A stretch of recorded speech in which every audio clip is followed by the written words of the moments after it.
ప్రధాని మోడీ టార్గెట్ గా ప్రచారం ముమ్మరం చేశాయి విపక్షాలు. అసోంలో రోడ్ షో నిర్వహించిన ప్రియాంక గాంధీ బీజేపీ పాలనపై ఘాటు విమర్శలు చేశారు. కాంగ్రెస్ గెలిస్తే అసోంకు ప్రత్యేక హోదా ఇస్తామని హామీ ఇచ్చారు. ఓటమి భయంతోనే మోడీ అసహనంతో మాట్లాడుతున్నారని చిదంబరం విమర్శించారు. కశ్మీర్పై బీజేపీ రాజకీయం చేస్తోందని ముఫ్తీ మండిపడ్డారు. ఇదిలా ఉంటే మరోసారి జయప్రదపై అనుచిత వ్యాఖ్యలు చేశారు ఎస్పీ నేత ఆజం ఖాన్.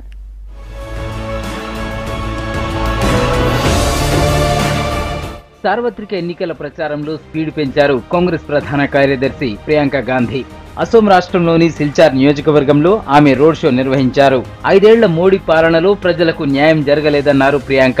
అసోంకు కాంగ్రెస్ ఇచ్చిన ప్రత్యేక హోదాను బీజేపీ తొలగించిందన్నారు. కాంగ్రెస్ అధికారంలోకి వచ్చిన వెంటనే అసోంకు తిరిగి ప్రత్యేక హోదా ఇస్తామని హామీ ఇచ్చారు.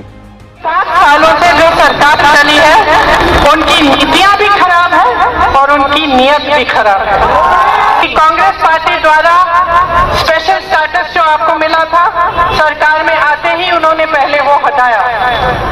जो ट्रेड होने जा रहा था उससे आपका बहुत भला होता, उसको भी उन्होंने खत्म कर दिया। कांग्रेस के समय अच्छा चल रहा था। మోడీ అబద్ధపు ప్రచారాలు చేస్తూ జనాన్ని మభ్యపెడుతున్నారని విమర్శించారు కాంగ్రెస్ నేత ఆనంద్ శర్మ. చేయనివి కూడా చేసినట్టు చెప్పడం మోడీకే చెల్లిందన్నారు. ये स्पष्ट है कि प्रधानमंत्री जिनकी महारत है लोगों को भ्रमित करना, एक मायाजाल फैलाना, बातों में वो बेजोड़ है, उनका व्यक्तित्व ऐसा है। 2014 के बड़े वायदे जिसके कारण एक बड़ी लहर उनके पक्ष में गई, बिना किसी लज्जा के जवाब नहीं देना, उसका हमें जवाब दीजिए, आपने क्या किया और क्या नहीं किया। ఓటమి భయంతోనే మోడీలో అసహనం పెరిగిపోతుందని కాంగ్రెస్ సీనియర్ నేత చిదంబరం ఆరోపించారు. దేశంలో ఎక్కడికి వెళ్లినా గొప్పలు చెప్పుకుంటున్న మోడీ ఈ 5 ఏళ్లలో సాధించింది ఏమీ లేదన్నారు. నోట్ల రద్దు, 4.7 కోట్ల ఉద్యోగాల కోత, దేశంలోని మహిళలు, దళితులు, మైనారిటీలు, ఆదివాసీ తెగలు, కవులు, కళాకారుల్లో పెరిగిన భయాందోళనలపై మోడీ మాట్లాడగలరా అంటూ ట్వీట్ చేశారు చిదంబరం.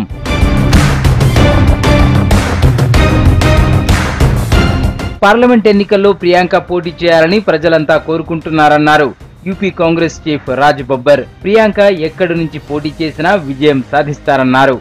मैं इतना जानता हूं कि प्रियंका जी को लेकर लोगों के दिल में बहुत उत्साह है. अगर जिस दिन चुनाव में कदम रखा, चुनावी राजनीति के अंदर, अभी वो संगठनात्मक राजनीति में है, जिस दिन चुनावी राजनीति में उन्होंने कदम रखा, लोग हाथों हाथ लेंगे और वो चुनाव कहीं से भी खड़ी होंगे, लोग जीतेंगे. కశ్మీర్ ను బీజేపీ ఓట్ల రాజకీయం కోసం వాడుకుంటుందని మెహబూబా ముఫ్తీ ఆరోపించారు. విద్వేషాలు రెచ్చగొడుతున్నారని మండిపడ్డారు. ఇది గాంధీజీ హిందుస్థాన్ అని, మోడీ, అమిత్ షా హిందుస్థాన్ కాదని ముఫ్తీ అన్నారు. के तमाम लीडर है उनको जहनी बीमारी हो गई है. ये मुल्क एक सेकुलर मुल्क है. यहाँ हिंदू, मुस्लिम, सिख, ईसाई गंगा जमनी तहजीब के तहत इकट्ठे रहते हैं. मैंने पहले भी बोला अमित शाह साहब को माफी मांगनी चाहिए हिंदुस्तान के लोगों से. ये गांधी का हिंदुस्तान है, ये अमित शाह या मोदी का हिंदुस्तान नहीं है. ఉత్తరప్రదేశ్ రాంపూర్ బీజేపీ లోక్సభ అభ్యర్థి సినీ నటి జయప్రదపై సమాజ్వాదీ పార్టీ నాయకుడు ఆజం ఖాన్ మరోసారి అనుచిత వ్యాఖ్యలు చేశారు. రాంపూర్ నియోజకవర్గంలో ప్రచారం చేసిన ఆయన ఆమె లోదుస్తులు ఫలానా రంగులో ఉంటాయంటూ అమర్యాదగా మాట్లాడారు. ఈ వ్యాఖ్యలను తీవ్రంగా పరిగణించిన జాతీయ మహిళా కమిషన్ సుమోటోగా స్వీకరించింది. ఎన్నికల్లో పోటీ చేయకుండా ఆజం ఖాన్ ను అనర్హుడిగా ప్రకటించాలంటూ ఈసీని కోరుతామని తెలిపింది.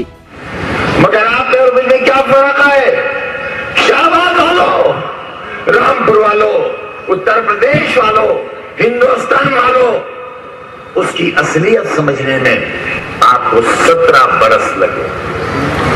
मैं 17 दिन में पहचान गया कि इनके नीचे का जो अंडरवेयर है वो खाकी रंग का है.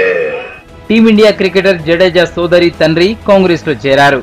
గుజరాత్ లోని రాజ్కోట్ లో కాంగ్రెస్ నేత పటీదార్ ఉద్యమ నేత హార్దిక్ పటేల్ సమక్షంలో వీరు కాంగ్రెస్ కండువా కప్పుకున్నారు.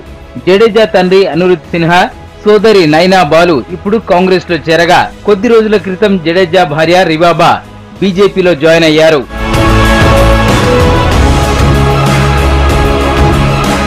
మరోవైపు ఢిల్లీలో కాంగ్రెస్ తో పొత్తుకు ఇంకా అవకాశాలున్నాయన్నారు ఆప్ చీఫ్ కేజ్రీవాల్. ప్రస్తుతం భారత్ డేంజర్ లో ఉందన్న కేజ్రీవాల్ దేశం కోసం కొన్ని త్యాగాలకు సిద్ధంగా ఉన్నామన్నారు.